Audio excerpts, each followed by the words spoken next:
Welcome back to Advanced Skills Learning.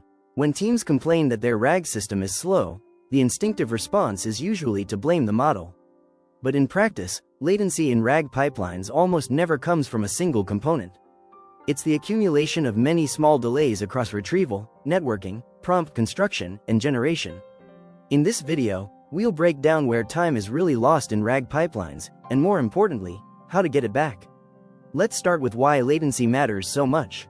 In RAG systems, user-perceived latency is very different from raw model speed. Even if your LLM responds quickly, the system still has to embed the query, fetch documents, apply filters, re-rank results, build prompts, and then generate an answer. Each step might seem fast in isolation, but together they compound into noticeable delays. To understand this better, we need to look at the full end-to-end latency path. A typical RAG request flows through query parsing, retrieval, optional re-ranking, prompt assembly, and finally LLM generation. If each step adds even a few hundred milliseconds, the total quickly crosses the threshold where users start to feel friction. Another critical concept is that latency isn't just one number. Average latency might look fine, but users experience the slowest responses, the P95 and P99 cases. Tail latency often dominates user frustration, and these spikes usually come from retrieval timeouts, cache misses, or large prompt payloads. So where is time really lost? In most real-world systems, retrieval is the biggest contributor. Vector search scales with index size, metadata filtering adds computation, and re-ranking often requires another model call. On top of that, cross-region network calls introduce unpredictable delays that are easy to underestimate. Chunking decisions also play a surprisingly large role. Smaller chunks increase recall but require more retrievals and larger prompts. Larger chunks reduce retrieval count but increase inference time. There's no universal sweet spot. Latency optimization here is always a trade-off. Quick check.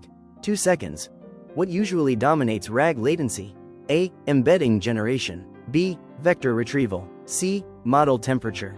D. GPU memory. Keep your guess. The answer is B. Vector retrieval, especially at scale.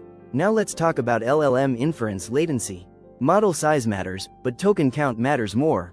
Long prompts with repeated instructions, excessive context, or unnecessary metadata dramatically increase generation time. Streaming responses can improve perceived speed, but they don't reduce actual system cost or tail latency. This is where prompt design becomes a performance tool, not just a quality tool. Trimming instructions, limiting retrieved chunks, and avoiding redundant context can significantly reduce latency without hurting answer quality. Fast prompts are usually disciplined prompts. One of the biggest architectural levers you have is parallelism. Retrieval calls don't need to be sequential. You can overlap retrieval with prompt preparation, and in some designs even begin generation while late documents are still arriving. Async pipelines consistently outperform strictly sequential ones. Caching is another powerful but often misused optimization.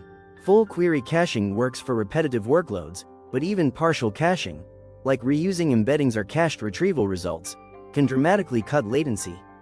The key is caching at the right layer, not just caching final answers. Quick check. 2 seconds. What's the fastest latency win? A. Bigger LLM. B. Higher temperature. C. Parallel retrieval. D. More chunks. Keep your guess. The answer is C. Parallel retrieval. At the architecture level, latency optimization often comes down to reducing distance. Co-locating vector databases, re-rankers, and LLM endpoints minimizes network hops. Pre-computing embeddings and metadata filters shifts work out of the critical path entirely. And the key idea here is simple. Anything you can compute ahead of time is something your user doesn't have to wait for at request time. Finally, none of this matters if you can't measure it. Instrument each stage of the RAG pipeline separately. Track tail latency, not just averages. And always measure user-perceived response time, because that's what actually defines success. If you only look at a single average number, you'll miss the exact bottleneck your users are complaining about. Let's wrap up with a few key takeaways.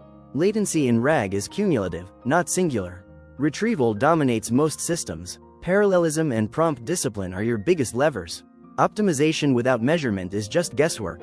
And the goal isn't theoretical speed.